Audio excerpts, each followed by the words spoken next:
What's up mga kabosing? May buntag kaninyong tanan. This is me again, Boss Ramon, and welcome to our new episode here in Ramon's Fish Farm Paradise. Yes! Okay. Karon mga kabosing, nanapunta diri sa atong new episode. So karon nata diri sa atong collection goldfish tank. So nadiri ang atong mga collection sa atong mga goldfish. Wow! So ang akong favorite ani ang kani giday. Kani Ryukin goldfish. So, favorite ko na kay hinatag ra na sa among supplier. Yang pinaskuhan sa mua. Kuan pa gid siya show grade nga Ryukin. First time ko nakakip og show grade nga goldfish. Grabe gid niya kanindot. Ang problema lang kay sobraan bitaw ka bulky ang iyang lawas. So, maglisod siya langoy usahay, no? So, tuwa nagtutuwad. So, mo na yung sa disadvantage yung lawas, no? For this episode, mga kabosing, na po ko i-share nga valuable information sa inyo about sa fish keeping hobby. No? Kaning information gamit kayo ni sa mga beginner, paani nga industry, the fish keeping hobby. Karon ako i-share sa inyo ang information nga ako ra pong nakatunan sulod sa more than 3 years na ako ani nga industry, which is the fish keeping hobby. Now, I will give you 3 tips on how to keep your fish happy and healthy, no? So, mao gini importante kay kung healthy ang atong isda, malipay sa ta magtan-aw, no? Pero kung luyag atong isda, maguol sa ta magtan-aw sa atong aquarium. Keeping your fish happy and healthy in your aquariums or fish ponds are very crucial kay na, no? So need gid nato ma-maintain ang ilang good health. Kung unsa man natong gibutangan sa ila, aquariums na or fish ponds, so need nato ma-maintain ang ilang needs, ang ilang health, no? Aron malingaw sa ta magtan-aw sa ila pod. So kasagaran man gyud sa mga beginner, same sa ako sa una, pag beginner pa ko ani nga hobby. I'm not really that expert kay more than 3 years pa ko ani nga hobby.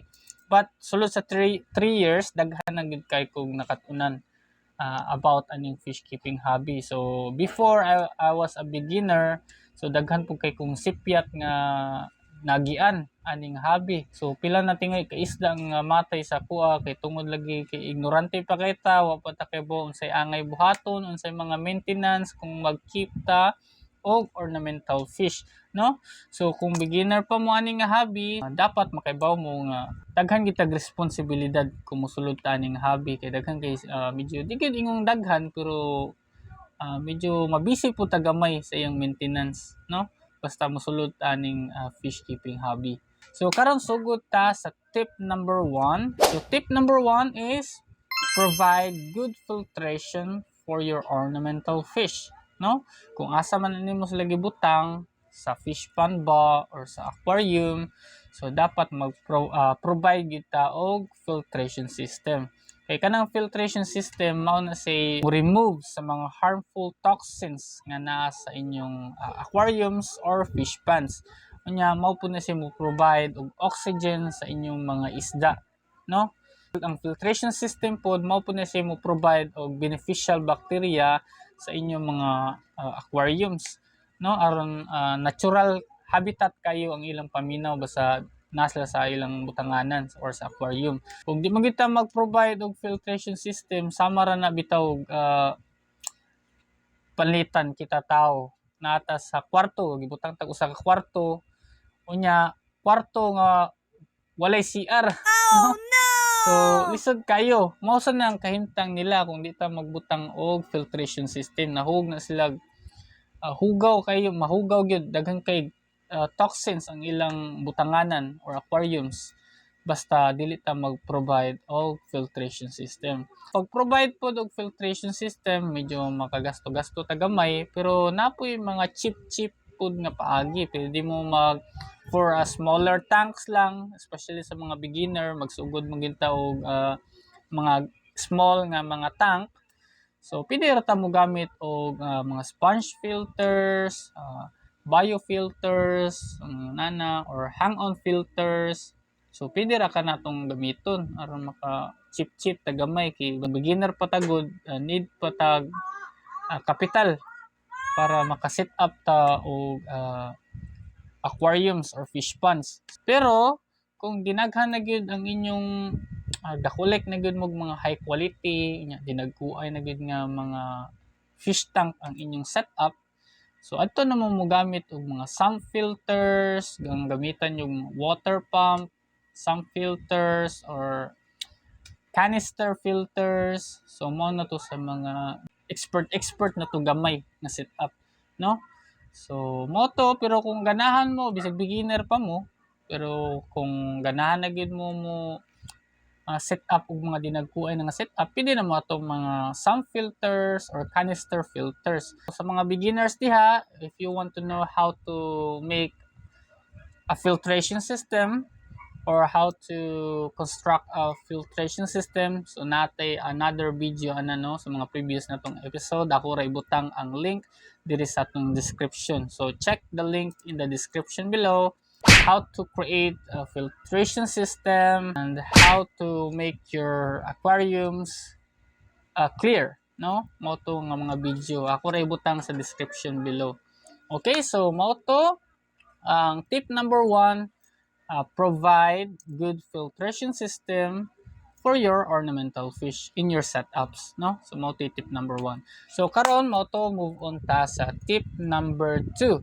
So ang tip number 2, provide or feed your fish with quality pellets, no? Nanatay good filtration, nindot na ang atong setup. So dili sad but pasabot nga basta malawgan na lang nato diha, okay na, no? So need po na siya og mga healthy diet, no? Aron ma-maintain natong ilang good health.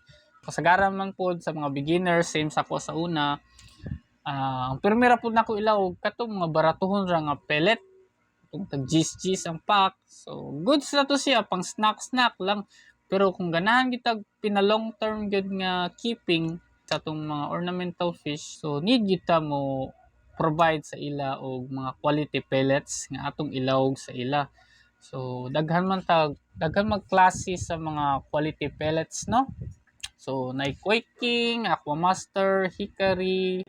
So ug daghan pa depende sa inyong ginakip nga isda. Ug kung mag-feed man sad kita og mga quality pellets, ma-maintain nato ang ilang good health, ma-enhance nato ang ilang colors, ug ma-boost nato ang ilang growth, no? Mas dali sila managko compared ato kung maglawg lang tag mga baratuhon nga pellets. Dili pud pasabot nga malawgan nato sila, okay na. So need pud sila og mga healthy diet, no? So mo to need nato mo provide og mga quality pellets. Unya sa mga beginner pod nga confused pa kung unsa nga brand nga quality pellets ang inyong ilawg sa inyong mga isda, so napo tay another video from our previous episode about the best quality pellets for your fish, no? Ibutang ra pud nako ang link sa video diri sa description below. You can check it out so that you can also absorb those information that I have shared in that video, no?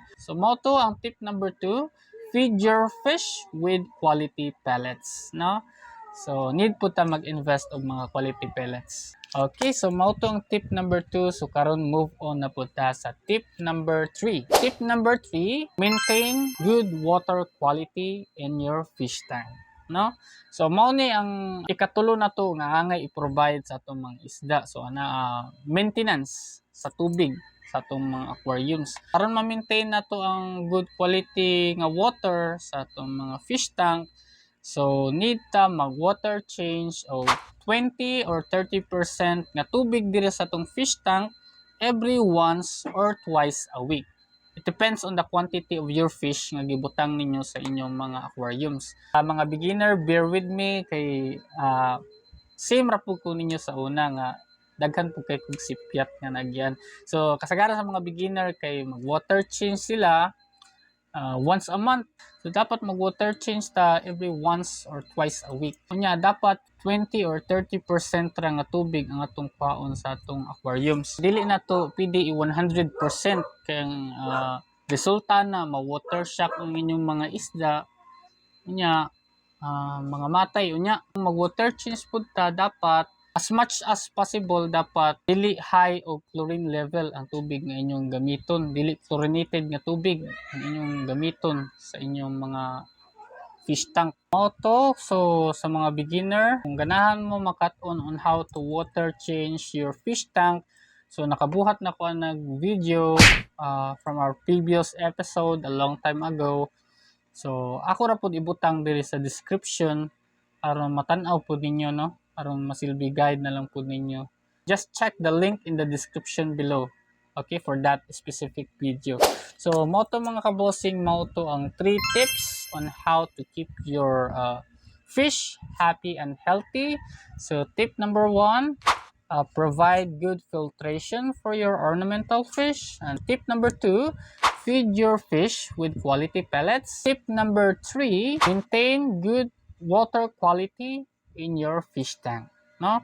So mao to ang 3 tips. So gamay ra man noon siya pero importante kayo nga ma-provide na ninyo sa inyong mga ginakip nga isda aron sad mo taas pud ang ilang kinabuhi, no?